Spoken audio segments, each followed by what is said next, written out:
Olá, boa noite. Bem-vindo ao Laboratório Arquifuturo de Cidades do INSPER, série Decolonizando Memória e Tecnologia, ao primeiro vídeo, Decolonização da Memória do Espaço Público. Esse tema, Decolonização da Memória do Espaço Público, vai ser tratado em dois vídeos. No primeiro vídeo a gente vai falar de conceitos como inteligência coletiva, memória e tecnologia e examinar casos de construção de memória coletiva no território, como Vila Nova Esperança no Rio Doce. No vídeo 2 a gente vai examinar mais dois casos e conversar com o Rogério Jordão e a GG Leme. Nesse caso vamos falar do Valongo no Rio de Janeiro e da Constitution Hill na África do Sul. Muito bem, então a gente vai começar examinando um pouco os conceitos de inteligência coletiva, memória e tecnologia. A gente começa olhando um pouco o tema de ação coletiva, mas não do ponto de vista da ciência política, mas da área de desenho de sistemas, que é uma área correlata de organização e métodos, um campo da administração. Segundo Namatame Iwanaga, um propósito comum é definido como uma meta que pode ser alcançada através do esforço coletivo, isso é, através de coletivamente a superação de um problema. Mas como acontece essa auto-organização? Para isso a gente vai olhar um pouco Skinner, que é um autor da área de psicologia. Segundo Skinner, um sistema responsivo é um sistema organizado a partir de um regime de estímulos e respostas. Ou seja, a partir de um estímulo, você tem uma resposta correspondente. Você pode ligar esses atores, esses agentes ou esses componentes em série, criando um sistema sequencial de estímulos e respostas. Isso é o que a gente pode chamar de sistema coordenado. Um relógio é um sistema coordenado, assim como uma fábrica do modelo fordista, por exemplo, onde cada um tem a sua função específica e aquela componente ou aquele elemento de produção segue para o próximo agente para ser transformado sequencialmente. Mas quando a gente está falando de inteligência coletiva ou de propósito comum, a gente precisa falar de adaptação. E segundo Skinner, um sistema adaptativo é quando, a partir da resposta, há uma avaliação se aquela resposta foi adequada ou não ao estímulo realizado inicialmente.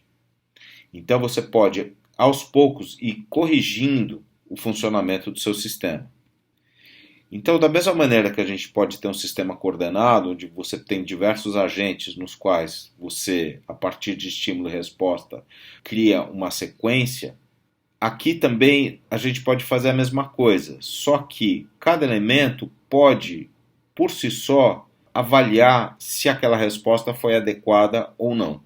E a partir dessa avaliação, cada elemento sozinho pode ir se coordenando com os demais elementos e se ajustando ao contexto de operação.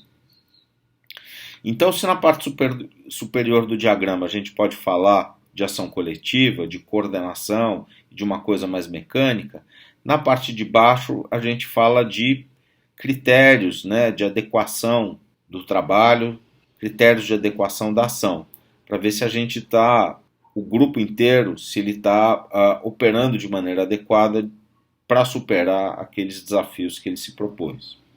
Por sua vez, aquilo que liga esses dois setores do diagrama, a parte de gestão da ação coletiva e a parte de inteligência, é justamente a governança. Ou seja, quais são as regras de jogo, como que valores e as metas compartilhadas podem se transformar em ações para gerar os propósitos desejados. E mais, ao realizar esses propósitos desejados, qual é o legado que a gente deixa? Quais são os regimes de dados e informações, relações pessoais e contratuais resultantes dessa relação entre ação e valores e metas? Qual é o legado físico, pode deixar, ou mesmo um legado simbólico? Seja como for, esses arranjos podem adquirir diversas formas. Formas mais hierárquicas ou formas mais flexíveis, dinâmicas em formas de rede e mais adaptativas aos contextos ambientais e operacionais aos quais estão sujeitas. Por trás de tudo isso, há, portanto, operando a ideia de inteligência, que vai ser os critérios adaptativos dessas organizações. Segundo a neurociência, inteligência é configurar, a partir de uma experiência, a sua atuação na realidade. Implica, portanto, em arbítrio, individual ou coletivo, e valores orientando essa atuação. Por sua vez, segundo esse mesmo campo, memória é a capacidade de alteração de um comportamento a partir de uma experiência prévia. Portanto, os critérios adaptativos da inteligência se fundam na possibilidade de memória. Memória e inteligência, portanto, são uma coisa só e estão interrelacionadas. E critérios de governança, regras de jogo e tomada de decisão articulam social e coletivamente a possibilidade de inteligência coletiva, bem como a possibilidade de memória coletiva. Então, a gente está falando de sistemas de mediação, produção de valores e produção de informações, criando resultados, sensibilizando pessoas e, a partir disso, configurando uma experiência de realidade. Isso posto, vamos examinar agora alguns exemplos de ciclos de informação estabelecidos para construir memória e inteligência coletiva. O primeiro caso é esse daqui, de coprodução de políticas públicas, de um sistema de monitoramento de deslizamentos, construído coletivamente. Isso está sendo experimentado na Vila Nova Esperança, em São Paulo, por iniciativa do professor Dr. Alex Abico, da Poli-USP, num projeto que envolve a Universidade Nacional da Colômbia, a Universidade de Edimburgo, na Escócia, e a Heriot-Watt University, na Inglaterra. O objetivo da construção dessa inteligência coletiva e dessa memória é criar resiliência comunitária. Ali é um ambiente frágil do ponto de vista geológico, as casas estão plantadas num ambiente sujeito a deslizamentos e é preciso construir um mecanismo de seguridade e resiliência para aquela comunidade. O processo começou com a visita ao local, de modo a se entender qual a percepção de risco que aquela população tinha daquela comunidade. Identificaram-se pontos-chave de monitoramento e também se observou grande dificuldade de integração da coletividade em torno de interesses comuns, isso é, a proteção daquela comunidade. E também havia a grande dificuldade de concertação ou de entendimento daquela comunidade para com as instituições, como prefeitura, governo do estado e ONGs, para concertação desse sistema de segurança. Foram identificados, então, pontos críticos, sujeitos a deslizamento, e aí se propôs a seguinte estratégia de articulação e constituição comunitária. Se propôs para que os moradores próximos a esses pontos críticos de monitoramento periodicamente tirassem fotos daquelas regiões e mandassem via WhatsApp para um agente da Defesa Civil. Esse agente, por sua vez, identificava o emissor daquelas fotos e podia fazer um monitoramento da região a partir dessas fotografias enviadas. A cada 2 meses também, portanto, a comunidade se reunia e olhava o resultado desse monitoramento e arbitrava o seu futuro, aquilo que seria feito. Então, em vez da gente ter um sistema de monitoramento construído por câmeras e algoritmos, que por sua vez oferecem relatórios que então são confrontados com a realidade de um território, nós temos o envolvimento da própria população na construção e na observação daquele território, subsidiando a construção de bases de dados e relatórios, e essa mesma população, então, com esses relatórios em mãos, vão arbitrar o seu futuro e aquilo que deve ser feito. Então, a própria população constitui a memória daquele processo, o registro daquele processo e arbitra, a partir daí, o seu destino. Então, eles juntos constituem uma infraestrutura social distribuída, substituindo artefatos técnicos por artefatos mais leves.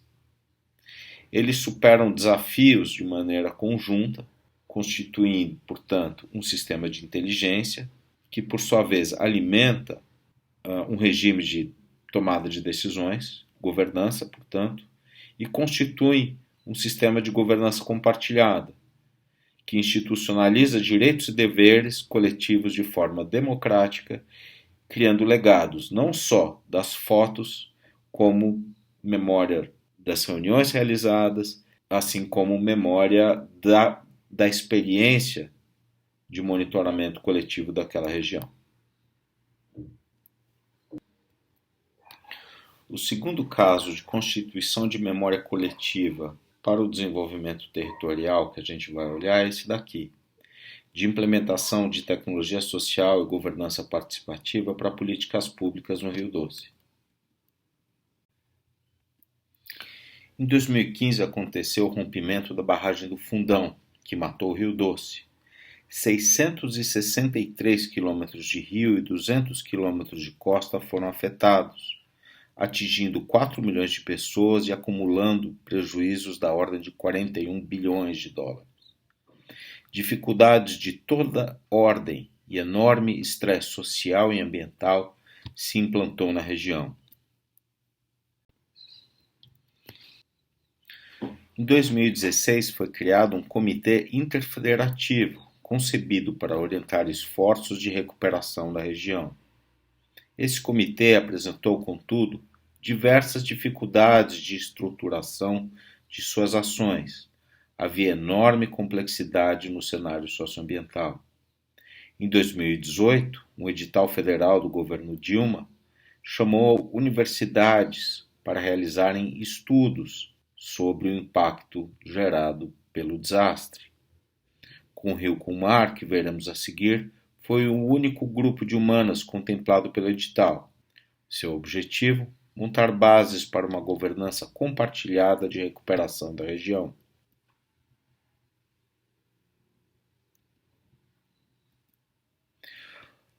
O processo de construção de memória coletiva contou com uma intensa costura social e política, seguido da implantação de uma comunicação participativa.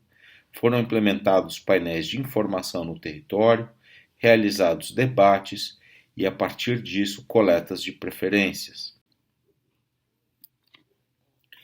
Esse espaço de comunicação participativa operou como integrador do território, reunindo diferentes regiões e temporalidades. Foi nesse espaço que se constituiu e sedimentou a memória coletiva. Painéis de informação e jornais foram sendo implementados incrementalmente, a partir de debates e coletas de informação. O processo de coleta de preferências que deu origem a esses jornais funcionava da seguinte maneira: se reuniam pessoas e realizavam-se debates. Pediam para que essas pessoas, então, fizessem proposições e um pequeno folheto. Esses folhetos, então, eram sistematizados, dando origem a listas de proposições oriundos do processo participativo. Estas listas, então, eram redistribuídas. Em novos debates, os participantes viam as propostas das outras pessoas e ou realizavam novas propostas ou apoiavam as propostas existentes. Ciclo contínuo foi se constituindo uma base rica com temas e propostas mais votadas, prioridades por tema e território, arregimentado um número de participantes, sendo possível observar focos de convergência e divergência em relação aos temas debatidos em cada território.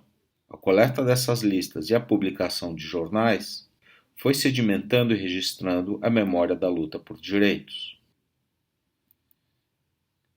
De setembro de 2018 a janeiro de 2020, foram realizadas 15 coletas em 21 pontos distintos da região. 3.483 participantes foram identificados, que realizaram 507 propostas, organizadas, devidamente votadas e ranqueadas por quase 24 mil votos. De Vitória a São Mateus, foi realizado um mapeamento bastante extenso.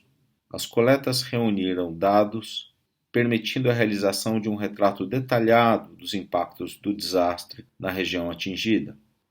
Os jornais continham não só listas de propostas e votos realizados, indicando prioridades em cada região, bem como relatos e registros das reuniões realizadas e do processo de consolidação de dados. Nesse gráfico podemos observar as votações realizadas em diferentes territórios, a evolução das votações por temas. O processo de debate e votação, bem como a sua publicação em jornais e listas, permitiu a aglutinação de propostas preferenciais por região e como um todo, criando a memória coletiva na região. Os dados então levantados foram consolidados em relatórios temáticos e por território. Para tal foram constituídos grupos de trabalho, contando com atingidos, sociedade civil, com apoio do Ministério Público Federal e da Defensoria.